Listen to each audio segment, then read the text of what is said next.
Musim 2022-2023 benar-benar menjadi musim yang berat bagi Liverpool, di mana mereka harus mengalami fase penurunan performa yang sangat drastis. Yap, The Reds tidak ubahnya seperti kapal bocor yang tinggal menunggu waktu untuk tenggelam, dan Jurgen Klopp sebagai nakoda sepertinya sudah tidak tahu lagi harus berbuat apa. Terbaru, kekalahan 2-1 atas Brighton di ajang FA Cup tentunya membuat kesempatan mereka untuk meraih trofi di musim ini semakin nihil. Sebab sebelumnya, mereka sudah gugur di ajang Carabao Cup dan kini masih terdampar di papan tengah klasemen EPL. Belum lagi mereka harus melawan Real Madrid di babak 16 besar UCL. Jelas ini bukanlah sesuatu yang diimpikan bagi tim yang musim lalu tampil begitu luar biasa. Lantas, apa yang sebenarnya terjadi pada Liverpool musim ini?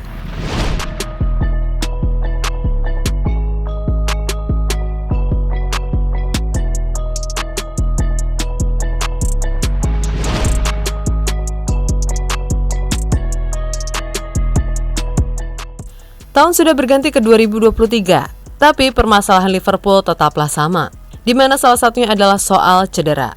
Yap, cedera masih menjadi momok yang menakutkan bagi pasukan The Kop. Tercatat, The Reds ini memang menjadi salah satu tim di Liga Inggris yang paling apes, karena di setiap lini sudah pernah merasakan cedera.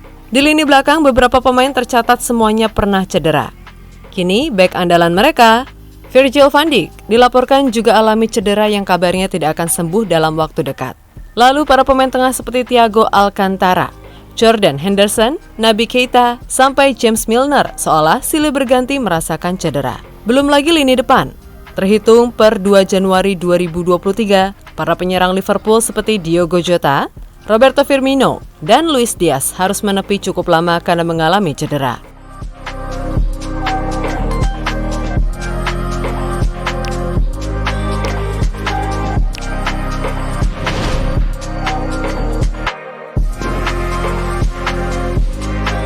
Lini belakang menjadi sektor yang bisa jadi adalah titik lemah The Reds.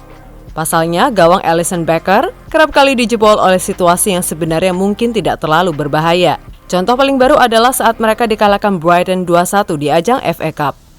Tampak jelas kalau lini belakang mereka dibuat carut-marut oleh anak-anak asuh Roberto De Zerbi. Ya, bila biasanya Liverpool ini selalu mengobok-obok lawan, kini mereka harus merasakan bagaimana mumetnya diobok-obok. Ya, absennya Van Dijk jelas membuat pertahanan mereka yang sebelumnya rapuh jadi tambah rapuh. Dilansir dari Footy Stats, gawang Liverpool tercatat memiliki persentase kebobolan yang cukup memprihatinkan sebagai tim besar, yaitu 1,32 pertandingan, yang artinya dalam setiap match, minimal Alisson akan memungut bola dari gawangnya sebanyak 2 kali. Hal ini dibuktikan dengan jumlah kebobolan mereka di IPL yang sudah mencapai 25 gol. Jelas bila situasi ini terus berlanjut, bukan sesuatu yang mustahil kalau Liverpool akan mengalami nasib yang lebih buruk dari ini.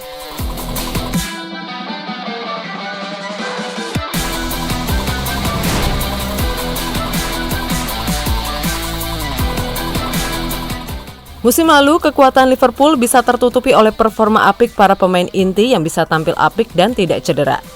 Yap, semua orang tahu kalau bench Liverpool ini sangat-sangat menyedihkan sebagai tim besar. Sehingga ketika pemain inti cedera atau tidak perform, maka Jurgen Klopp mau tidak mau harus memutar otak untuk bisa menemukan solusi. Akan tetapi seperti yang terlihat sekarang, di mana pelatih asal Jerman itu sepertinya merasa benar-benar frustasi dengan kedalaman skuad yang ada. Lebih lanjut, kondisi Liverpool ini juga diperhatikan oleh analis Premier League, Gary Neville, dilansir dari Sky Sport.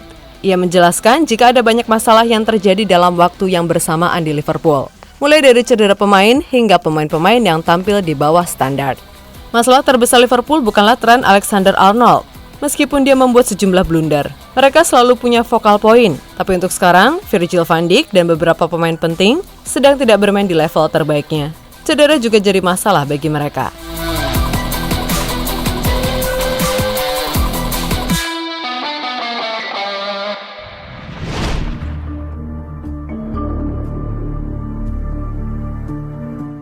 Liverpool kehilangan Sadio Mane pada musim panas 2022 kemarin. Sebagaimana kita tahu kalau Mane memutuskan untuk pindah ke Bayern Munchen. Kepergian Mane ini juga berimbas besar pada ambyarnya performa Liverpool musim ini. Ia mengatakan kalau pemain asal Senegal itu punya kemampuan istimewa untuk membuat The Reds tetap bisa meraih hasil apik meskipun dalam situasi sulit. Mereka kehilangan Mane yang merupakan pemain level atas, pemain besar. Ia memiliki sesuatu, sikap agresif dan tekad. Ia akan mencetak gol apapun yang terjadi. Ia akan membuat sesuatu terjadi. Sulit untuk mengukur berapa banyak yang hilang. Mereka kehilangan sesuatu yang mereka miliki sebelumnya, kata Wenger kepada beIN Sport.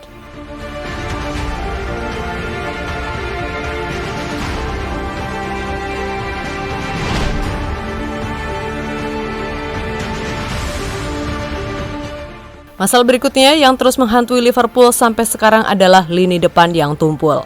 Belakangan ini, Klopp seolah sudah kehabisan opsi di lini depan. Usai beberapa pilarnya ludes dihantam cedera. Tidak ada Sadio Mane yang sudah dijual. Lalu Diogo Jota dan Luis Diaz yang menepi lama karena cedera, memaksa Jurgen Klopp untuk memutar otak. Nah, sialnya dikala pemain andalannya seperti Mo Salah sedang mengalami penurunan performa. Pemain anyar seperti Darwin Núñez malah menjadi masalah lain bagi Liverpool. Ya, pemain Uruguay itu kerap dipasang sebagai striker tengah. Tapi sejauh ini ia belum bisa membayar lunas kepercayaan Klopp. Bahkan Núñez menjadi pemain yang paling sering membuang peluang. Selain itu, sebagai pemain yang dibeli mahal, Núñez baru bisa membuat 5 gol dari 14 pertandingannya di IPL. Sebenarnya Klopp sudah coba mencari alternatif dalam diri Cody Gakpo. Akan tetapi pemain Belanda yang ditebus dari PSV itu belum bisa membuat gol ataupun assist dari 5 pertandingan yang dilakoni. Tentu saja ini membuat Jurgen Klopp makin empot-empotan dalam memikirkan cara agar Liverpool bisa bangkit dari keterpurukan.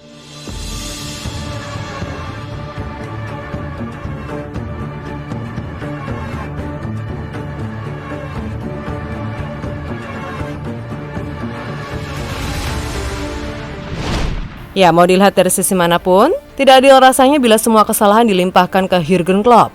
Sebagai pelatih, ia sudah melakukan berbagai cara. Akan tetapi kalau pemain di atas lapangan tidak perform, ya susah juga kan?